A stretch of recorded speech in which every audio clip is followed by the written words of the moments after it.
Hello, D-Rock here. Welcome to the channel. I hope you all are well. Here we are. It's a big day. Today, I'm going to be discussing two very popular motorcycles. The Yamaha XT250 and the Honda CRF300L. Both of these bikes are mine, and I've had a lot of questions on which one's better, which one would I prefer if I had the choice. So what I'm going to do is talk about both these bikes, and this is going to be multiple videos. So the first video, I'll talk about kind of the specs of the bike, the layout, all those things. I'm not going to get too technical about it because all that information is out there that you can easily look up, but I'm going to talk about from my experience riding both these motorcycles. On another video, we're going to actually ride the motorcycles and discuss that aspect of them. So stay tuned. Thank you very much for watching. If you are new to the channel, consider subscribing. It helps us out tremendously. Let's get started. This is my 2020 Yamaha XT250. This is the motorcycle I learned to ride on. And this is my 2021 Honda CRF300L. So why do I have both of these bikes? The simple answer is, why not? Why have both bikes? Can't they do the same thing? Yes and no.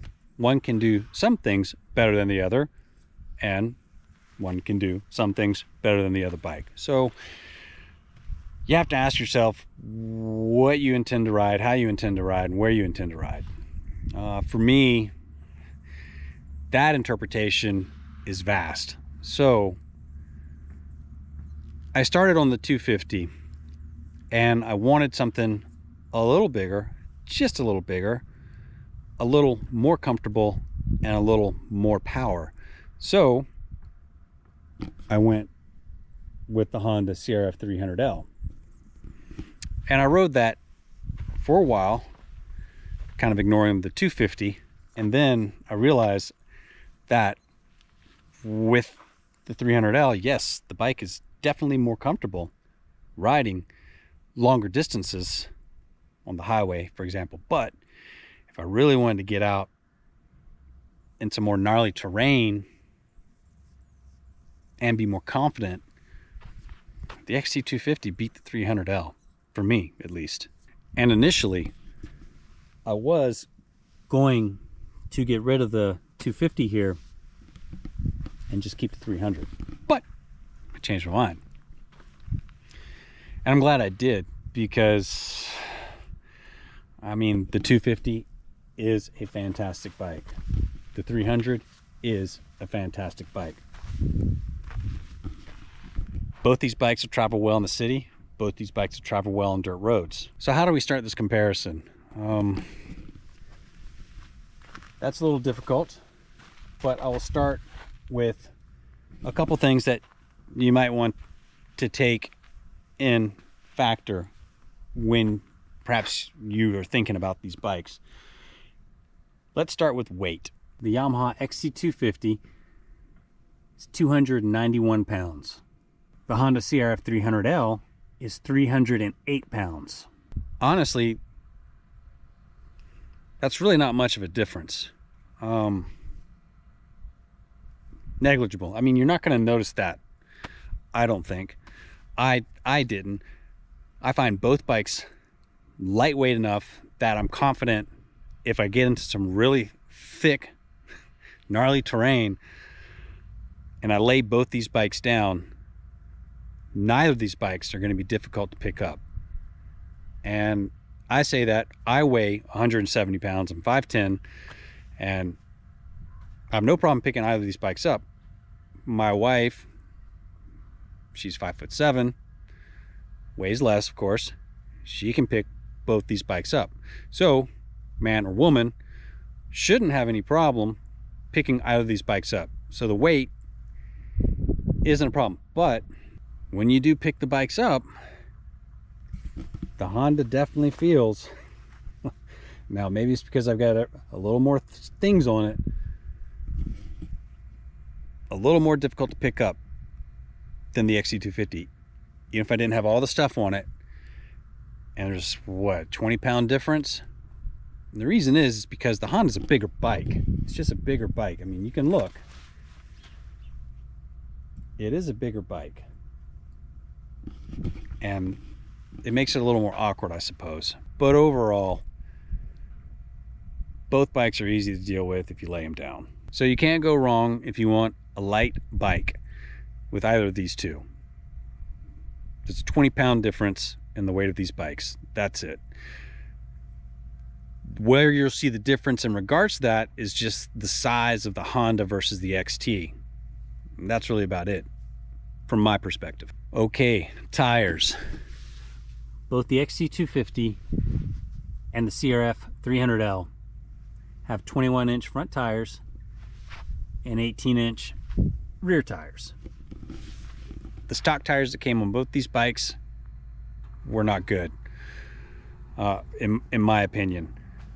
The Hondas maybe were a little better than the Yamahas, but I changed both tires out pretty quickly on both these bikes, and currently on both of these bikes I have Tusk D Sports, and I'm very happy with those tires. So one major difference you'll notice with either of these bikes is the height of the bike, tallness, and that may be something to consider when you're looking to purchase one of these. So let me show you.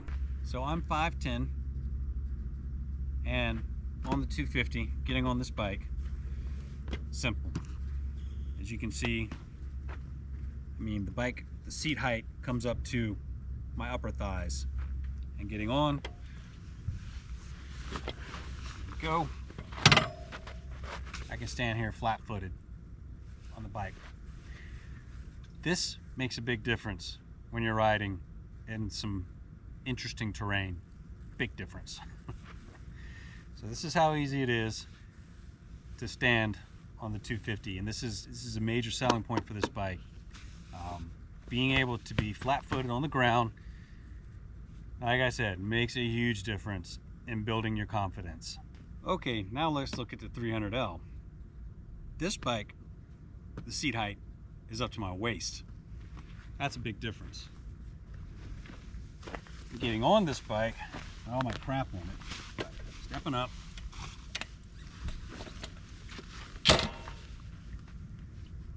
I'm not flat-footed on this bike. I'm on my toes a little bit.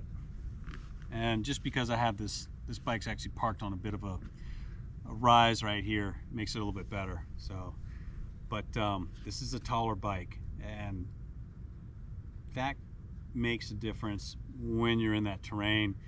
Stopping on your tiptoes, you've got the weight of the bike to deal with now, and you don't have as much connection on the ground when you're just on your tiptoes versus flat-footed. So it's not really a problem for me, but it could be a problem if, one, you're a shorter person, two, you're a beginner.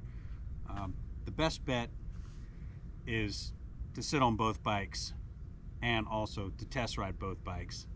So to put this in a little more perspective, the seat height of the Yamaha XT250 is 31.9 inches, and the seat height of the Honda CRF300L is 34.7 inches. So the weight of the bikes, either bike, really isn't too much to consider, honestly.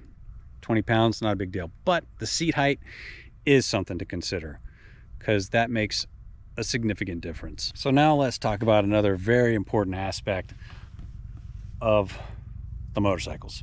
That's the seats. The stock seat on the XT250, simply put, is horrible. The stock seat on the Honda CRF300L, now this is not the stock seat. Here's the stock Honda seat, and as far as stock seats go, this one wasn't too bad.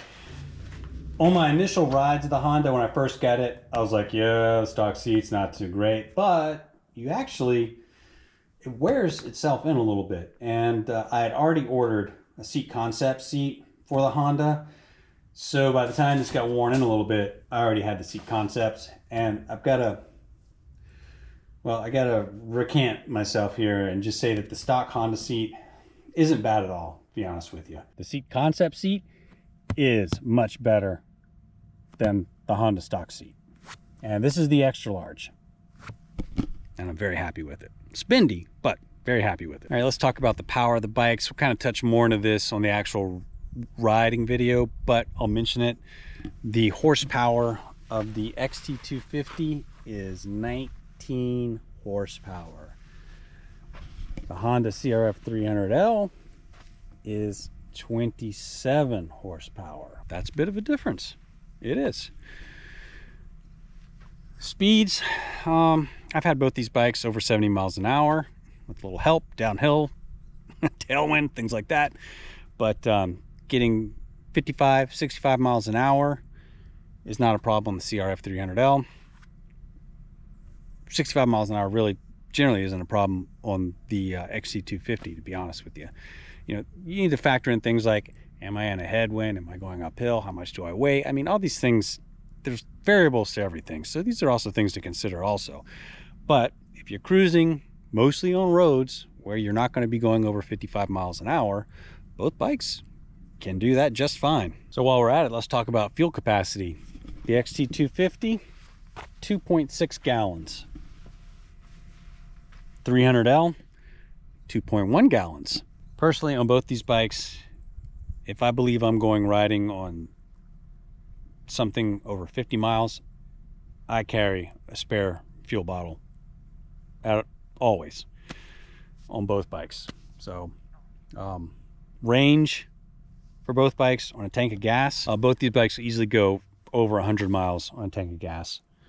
Once again, when you're considering the range on a tank of gas, you also got to consider the variables involved, such as how you're going to be riding the bike. You're going to be in high winds. How much do you weigh? How much weight do you have on the bike? I mean, all of these things are factors in the actual range of the bike. So just saying, yeah, it'll get 200 miles off that 2.6 gallon tank. No, it won't. So take these things into consideration when you're guesstimating your range on the bikes. Okay, let's talk about the controls on the handlebar and, you know, the displays. One thing I will say about both the bikes is the stock headlights that come on both bikes suck.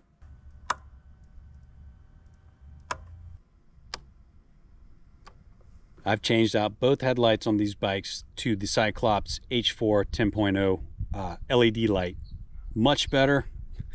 They're a little spendy, but much better light. All right, there's a big difference here. Let's look at the handlebars and the display panel here on the bikes. First off, the Yamaha XT250, and this is something that's significant. Here's your lights, turn signals, horn, kill switch, electric start there. You can see these buttons. They're actually pretty small, and when you're wearing thicker gloves, you're gonna fumble on these controls here. Let's turn that on. Your display panel on the Yamaha XT250. I'm assuming it's still the same on the newer models, but you've got, you know, your speed, of course, speedometer, you've got odometer, time, and that's about it. Shows whether you're neutral, high beam, if you need gas, turn signals, check engine light. That's about it, really. Now on the Honda, you'll see the buttons. Look at them. They are huge. And the Honda's flipped versus the XT250. Horns up top, turn signals on the bottom, but same deal. Lights, horn, turn signals over here. Starter, that's emergency, kill switch. Manipulating these controls when you've got a thicker glove on are much easier than the XT250s, their size. So that's pretty cool. And we'll turn this on. What happens, the LCD option here is a little more modern, so to speak. On this, you've got your RPMs, speedometer, odometer. This kind of gives you an idea of how many miles you're getting to the gallon. And it's got a fuel gauge on it, so you can see fuel consumption, time of course. It also shows you what you're gearing in. I didn't really think this was a really big deal, but honestly it comes in handy to be, you know, I'm just gonna check it out. It does. But turn signals, temps, neutral. There's a light right here that indicates when you need to shift. Headlight beam, turn signal, and that's about it. You can hear that noise. That's the Cyclops headlight. It's got a little fan on the back of it. So when you hear that noise, it means the headlight's working properly. One thing I will touch on real quick that's actually really important on the bikes are the foot pegs. These are the stock foot pegs on the Honda CRF. They're pretty narrow, but they do the job. I will probably switch these out eventually. I don't think DMO Specialties makes pegs for this bike. I wish they did. Maybe they do. I haven't checked recently. But for the stock peg, this works okay. It gives you some platform to stand on. Here is the stock peg for the XT250. Let's compare that to the Honda. Oh my, there's a difference, isn't there? Stock peg for the Yamaha XT250 sucks. And as you can see, that's the DMO Specialty foot peg that I've installed on the XT250, which makes a huge difference. So that's just another thing to think about on the bikes. Not that big of a deal. You can always switch them out, but it's just more money. I haven't felt the need to switch out the CRF's foot pegs yet. Eventually I'll get around to that, but it's not something I felt ultimately necessary. The 250, you're going to want to switch those foot pegs out if you're doing any type of off-road riding where you're standing up. Big difference. Let's have a look at those front tire areas. So both bikes have high fenders. That's cool. One thing that came on the XT250 was this little guard that sat right there. And I took that off because the knobs of the D Sports are rubbing into it. So I just took it off, and I haven't had any problems with gravel spitting up in my face or anything like that. But you're going to need to remove that if you want to put on a knobbier tire.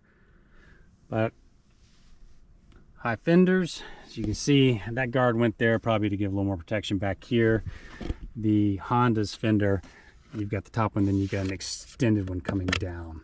One thing I'll talk about that'll impact a ride, of course, is the fairing on the 250 is virtually non-existent. It's really slim, not much to it. Got a little bit right there, a little bit right there. Now let's have a look at the fairing on the 300L. Big difference. So you can see my knee. I mean, the fairing comes out and totally blocks it. And then when you put, like, I've got the Tufts tank saddlebags on the CRF300L, you've got some pretty good blockage from the wind on the CRF300, much more so than the 250. Okay, I think that's going to wrap for the first video. We've touched on a few things: seat height, power, ergonomics, displays, controls, things of that nature. Next video, we're going to do some ride comparisons on both these bikes and discussing, you know, highway riding and off-road riding. So stay tuned. Second video is coming up soon. Hope you like this. If you have any things you think I should add to this, let me know in the comments. And if you're new to the channel, please consider subscribing. It helps us out tremendously. Thank you very much. We'll see you next time. D-Rock out.